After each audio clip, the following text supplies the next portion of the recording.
So welcome to today's presentation about Deterministic Browser. My name is Tim. I'll lead a 5-minute warm-up into the why and what of Deterministic Browser.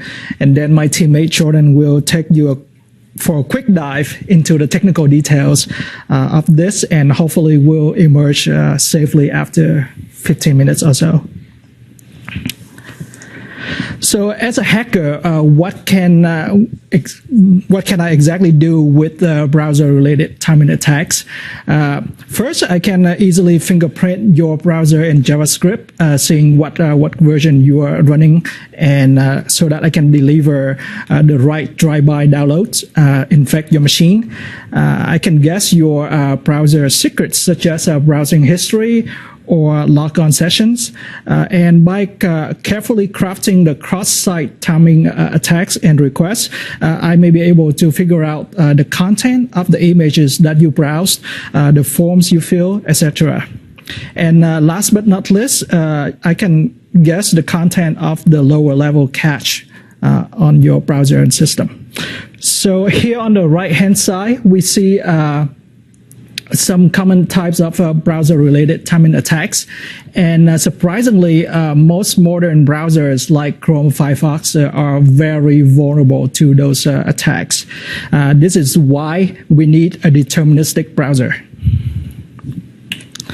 But to be fair to those browsers, we have to say that the responsibility of defending timing attacks doesn't have to stay within the browser level. Besides the browser level, we have a system level. For example, we can engineer virtual time ticks based on virtual CPU. We can also force the execution flows to be deterministic. At the language level, we can design a new language that is well-typed, well-bounded, and fundamentally preventing timing attacks. However, those solutions are not backward compatible. For example, if we want to use a language-based solution, we have to rewrite all the programs into a new language. So compared to the other levels, the browser level solutions are more cheaper and more portable. And commonly it involves reducing the clock resolutions, adding noises at places, and adding pauses, tasks, jitters in event queues. However, there are some downsides of it. For example, manipulating JavaScript event queues usually requires modifying synchronous JavaScript to be asynchronous, and that also, not backward compatible. It is important to realize, though, in all of these existing solutions, they usually only have one clock. And in the case of, one clock shared by all the process, a malicious process can, eventually calculate and infer the secrets based on calculate the time and infer the secret. So the Deterfox is a modification of Firefox in order to make it deterministic. And at this point, by saying deterministic, it can be understood at the same determined time for all the executions. For example, if we look at loading file is one execution, deterministic means the time it takes to load any file with any size is always the same value. So here on the graph, we see that with the Firefox and Chrome, the correlation between the time it takes to load a file size is really strong. Like as the file size increase, the time also increase. Like there's no determinism right there. With the Deterfox and Tor Browser, there are stair-like patterns indicating some determinism right there, but it's very inconsistent. Sometimes it's deterministic, like this, but then when the file gets to a certain level, it's like non-deterministic. The horizontal line here is the Deterfox performance. Really solid, really consistent, and always the same value no matter what file size it is. So that's what it means by deterministic. So DeterFox is so awesome but what is the secret sauce to that?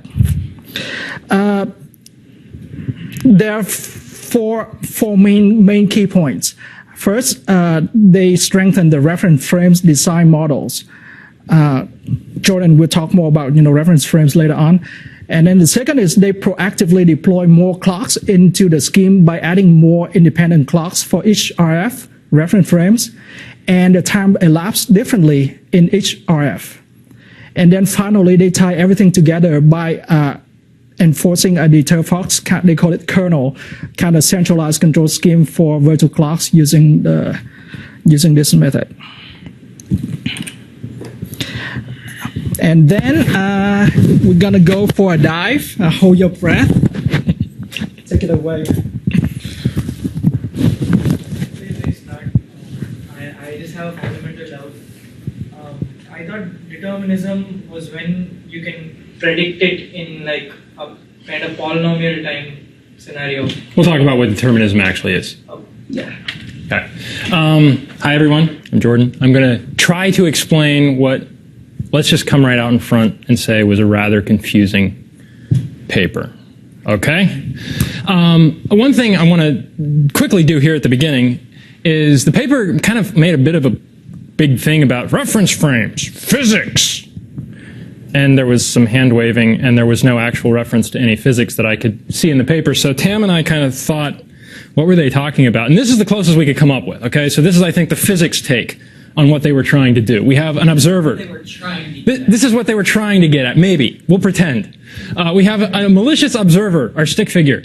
He's trying to guess the mass of the box on the railroad car. The railroad car is stationary next to mile marker A on the platform, all right? So if our attacker is able to exert a known force on this mass and carefully time it as it accelerates past this known distance, can work backwards and deduce what the mass of that load must have been modulo things we don't care about, right? However, we can thwart this if, as the attacker exerts a known force on the mass, we exert a force on the platform.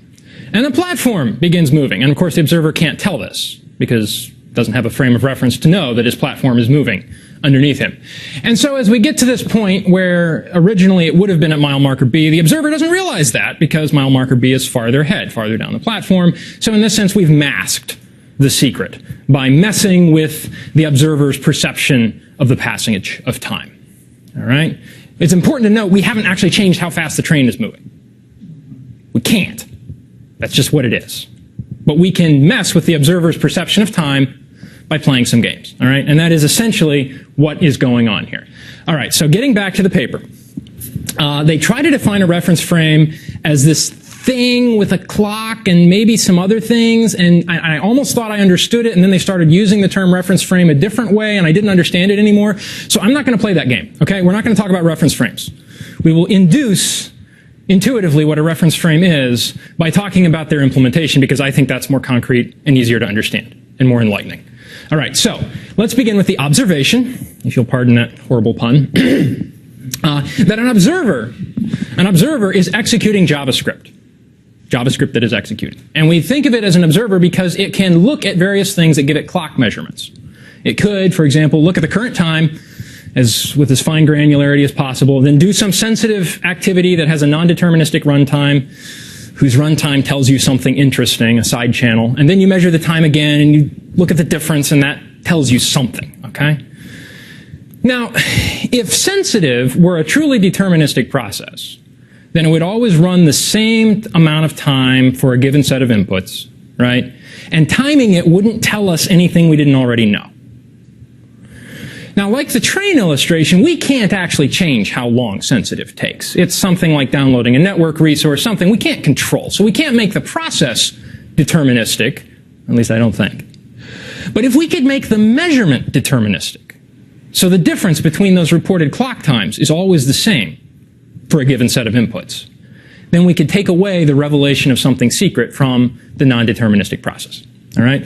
So for a single block of executing JavaScript, we can do this with an approach like this. And I've grossly simplified the examples from the paper. The paper examples were quite realistic and very nice if you wanted to deal with a realistic example, but they were kind of confusing. So I've simplified it, and I'm asserting here that my simplifications have not lost any generality. You can argue with me about that. We have some code on the left. It's performing sensitive operation, bracketing it with time measurements, and then it computes the difference between the time measurements, and then is going to do something with that span, fingerprint the browser, classify it as something. And we're going to change the implementation of our clock APIs, okay?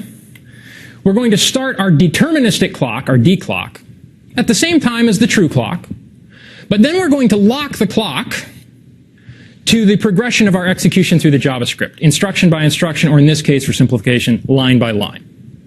All right? Now, we don't know how long sensitive is actually going to take, because it might involve something non-deterministic, like a network request or something like that. But what is span always going to be now? 2. I mean, we're simplifying because maybe this has many instructions inside it. It might advance the clock more. But the point is, it's simply going to be the difference of these two. We've factored out the actual piece of information about time. We have only the difference. It's a deterministic result. Okay, so if this is what we're defending against, we've fixed this. But of course, life is harder than that. We have other cases we have to deal with, all right? And this is where it actually kind of starts to get interesting. JavaScript is, in almost every environment it's used, an asynchronous, single-threaded execution environment, right? So if you start something long-running, you can't just sit there spinning in a loop waiting for it to finish because you'll block its progress in some sense or another. So we start an operation. This is the dashed lines indicating we're starting a background operation. And then our first chunk of observing code has to stop running, yield execution on the main thread. At some point later, the background task will complete, and a completion will be posted to the event queue in the main thread, and we get a callback into our code. All right?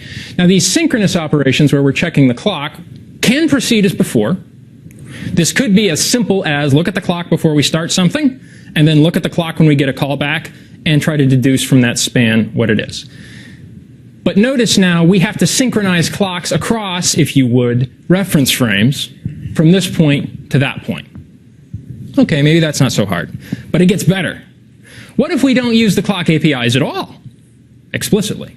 What if we simply start a background process that will give us callbacks on a regular interval where we can increment some kind of a counter that starts at 0, and then when we get another callback for our sensitive task finishing, we can look and see how many of those timer callbacks have happened and kind of get an implicit clock. All right, notice there's no call of an API to look at the current time. We're just getting an implicit clock from the timer. In this case, we as the adversary writing the code. We being the person who wrote all this code, who is the adversary trying to deduce how long this takes on the client's browser. Yes. So, how do they try to fix this? Well, I've been saying kind of implicitly that JavaScript uses a queue because it has an event loop. The main thread pulls events out of this event loop and runs the JavaScript. Tasks that complete in the back and add an event to that queue, add them in queue order, first in, first out, right? And it's non-deterministic because it's just whatever order things happen to finish, so they put things on the queue. The authors take the approach that they replace this non-deterministic first in, first out queue with a artificially deterministic priority queue keyed on deterministic time, declock time. So when the main thread starts something that we want to be deterministic, of course we can't make it deterministic, but we want it to clock as though it were deterministic. And we start the background process, task, thread going just like we always would, but then we also put a placeholder in this priority queue with our fairly arbitrarily projected completion time.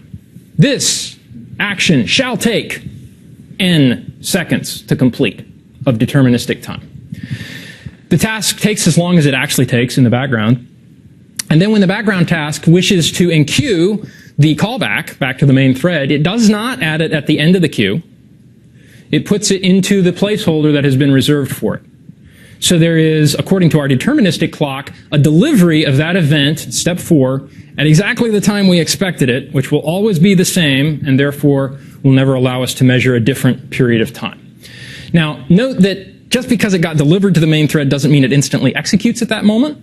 The main thread could be executing some other event that was running, so there might be a delay between step 4 and step 5.